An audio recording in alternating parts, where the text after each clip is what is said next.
Баршаңызға сәлем, сіздермен бірге Жансая. Бүгін біз осындай түскі асқа жасауға болатын идея ретінде котлеттер ұсынамыз. Котлеттер бізде бауыр етінен жасалады.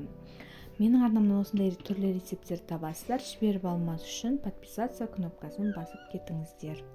Ең алдымен біз котлеттерді дайындау үшін бауыр етін жақсылап тұрып ет машинеден өткізіп аламыз.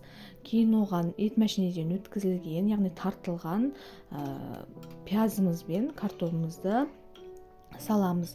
Сонымен қатар осы котлеттерімізге 2 жұмыртқамызды және де татымына қарай тұз, бұрыш дәмдеуіштеріңізді салуға болады. Мен тек қана тұз салдым.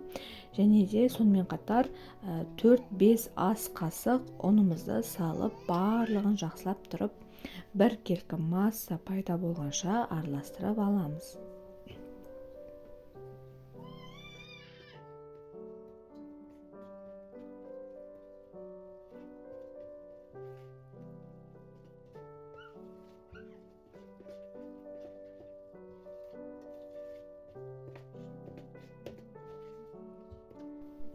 Барлығын жақсылап араластырып алғаннан кейін қуыратын боламыз. Ол үшін табанға майымызды құйып, орташа отта қойып қыздырып аламыз да котлеттерімізді саламыз. Котлеттердің үлкендігін өздеріңіз білесіздер. Қандай салсаңыздар, 1 қасық салсаңыздар кішірек болады, 2 қасықтардан салсаңыздар үлкендеу болып шығады. Осылай барлық котлеттерімізді салып, бетін жауып 1-2 минут қуырып аласыздар.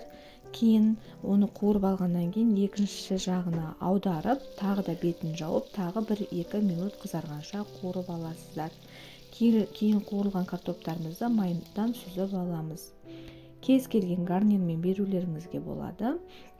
Міне осындай өте керемет котлеттеріміз дайын болды. Ас болсын, міндетті түрде жасап көріңіздер. Егер видео ұнаса, лайк басып жазылып кетіңіздер.